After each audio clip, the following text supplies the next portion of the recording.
Halo, shalom, selamat malam.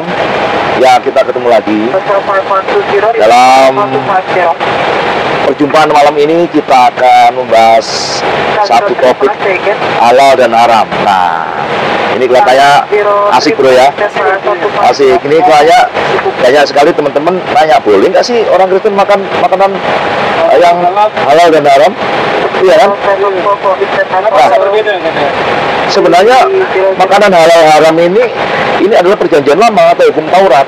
Itu sudah nggak berlaku lagi. Kenapa kok halal dan haram itu sudah tidak berlaku? Pertanyaannya kan demikian. Karena halal dan haram, Sabat itu adalah hukum Taurat. Kenapa? Hukum Taurat perlu diberikan kepada bangsa Israel. Iya kan? Nah, karena pada waktu itu bangsa Israel kan tinggal di pembuangan, dia tinggal di Mesir. Jadi hidupnya, perilakunya lebih buruk daripada orang-orang Mesir. Bayangkan orang-orang Mesir pada waktu itu tidak kenal Tuhan. Sedangkan bangsa Israel itu dia sebagai budak, ya, sebagai budak di tanah Mesir. Mereka di sana tentu karakter budak seperti apa ya, tidak kenal Tuhan, tidak punya etika, ya kan, terus kasar, ya. Setiap ada perbedaan mereka selesaikan dengan mungkin pertumpahan darah. Nah, ini karakter ini tidak serta-merta hilang begitu saja bro. 400 tahun loh, 400 tahun dia tinggal di Mesir. Terus tiba-tiba Musa bawa dia keluar dari tanah Mesir. Apakah langsung berubah karakternya? Nggak mungkin berubah. 400 tahun itu udah karakter bangsa Israel udah terbentuk seperti apa, ya kan? Nah, terus diberikan firman sama Tuhan, pasti nggak paham. Maka Tuhan kasih dia hukum. Jangan begini, jangan begini, jangan begini. Kalau kamu melanggar ini, sanksinya begini. Kalau kamu melakukan ini, kamu akan begini. Itu pola pikir budak. Jadi kalau budak dikasih regulasi yang soft, yang humanis, itu nggak paham dia, nggak ngerti. Jadi hukumnya, kalau kamu langgar, sanksinya ini. Kalau kamu begini, kamu akan mati. Itu hukum untuk budak. Karena pola pikirnya dia belum berkembang. Dia belum bisa mengeksegese firman Tuhan. Atau dia belum bisa mentafsir firman Tuhan. Nggak bisa. Nggak tahu. Nah, ketika bangsa Israel sudah masuk tanah Kanaan, mereka terus membangun suatu tatanan kehidupan yang lebih mapan, ada kerajaan. Nah, barulah mereka mengenal adat istiadat budaya. Mereka baru mengenal budaya di situ. Ya, mereka akhirnya perjalanan panjang, Tuhan Yesus datang. Tuhan sendiri sudah datang. Tuhan Yesus itu kan firman. Maka ketika Tuhan Yesus sudah datang, hukum Taurat tidak berlaku lagi. Yang ada hukum kasih karunia. Itu. Nah, coba kita baca di ini ya, Yohanes 1 ayat 17 ya. Coba saya baca. Sebab hukum Taurat diberikan oleh Musa, tetapi kasih karunia dibenarkan. Kebenaran datang oleh Yesus Kristus. Ya. Iya, Taurat diberikan oleh Musa kepada bangsa Israel, tetapi kasih karunia dan kebenaran datang oleh Yesus Kristus. Jadi sudah nggak berlaku lagi hukum Taurat, gitu. Gimana? Jadi Yesus lebih tinggi daripada hukum Taurat.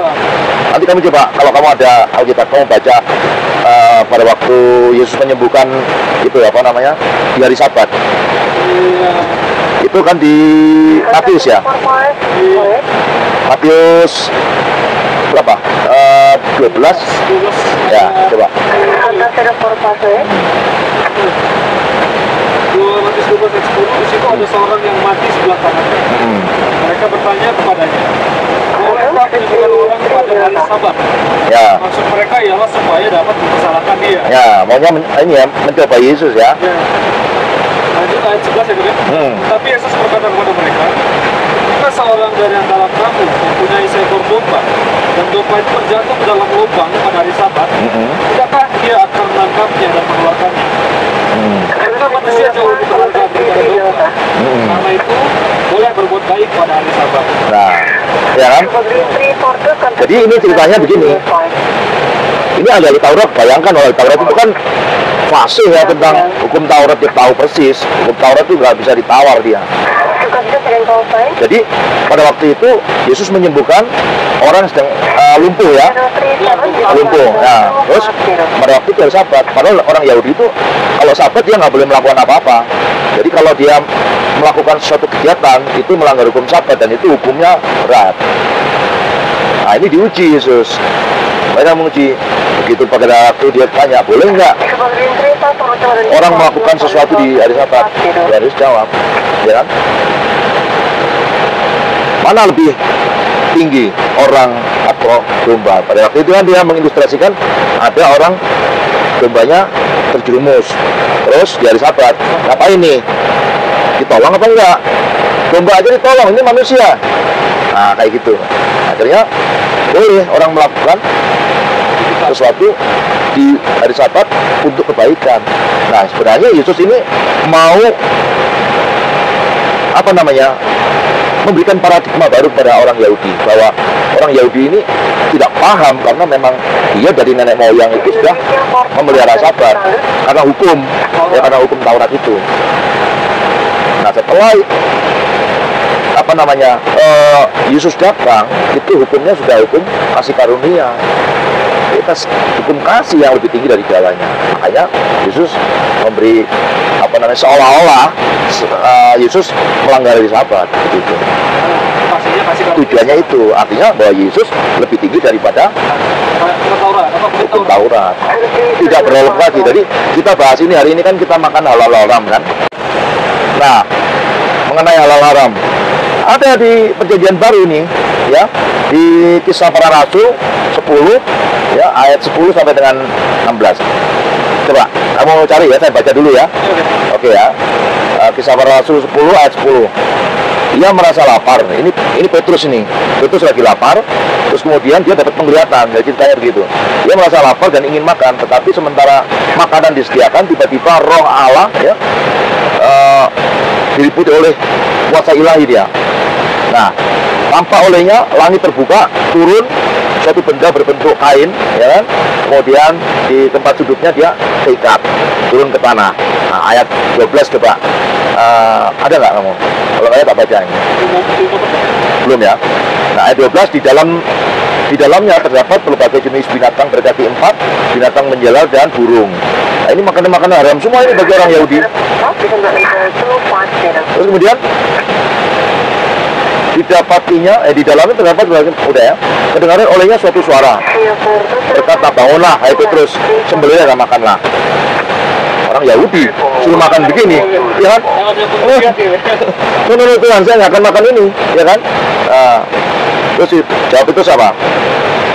Tidak, sebab aku belum pernah makan makanan sesuatu yang haram yang tidak tahir. Dia bilang gitu. Kedengaran pula untuk kedua kalinya suara yang berkata, apa yang dinyatakan halal oleh Allah tidak boleh engkau nyatakan haram. Nah ini kedua kali, kemudian yang ketiga kali makanan haram tadi itu ditarik ke langit. Terus bingung apa itu maksudnya.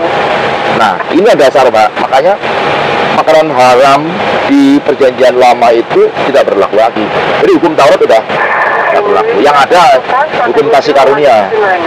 Ya, itu dasarnya. Makanya orang Kristen makan makanan B2, B1, B5, B berapapun bebas-bebas saja. Yang tidak boleh itu karena yang haram itu adalah sesuatu yang keluar dari tubuh kita.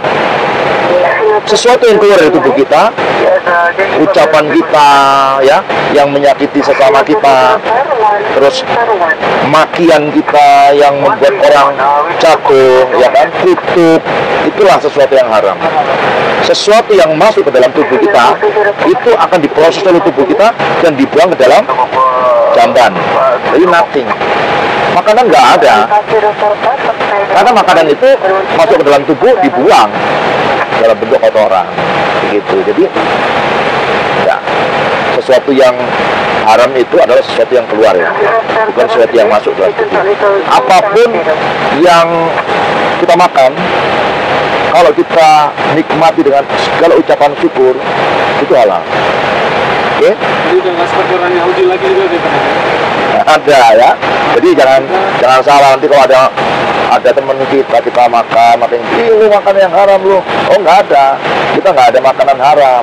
Kita semua makanan halal. Kalau kita terima makanan itu dengan segala ucapan syukur, jelaskan dengan baik bahwa yang haram itu bukan sesuatu yang masuk dalam tubuh kita, tapi yang haram itu sesuatu yang keluar, ya kan, baik ucapan maupun kotoran yang keluar dari tubuh kita.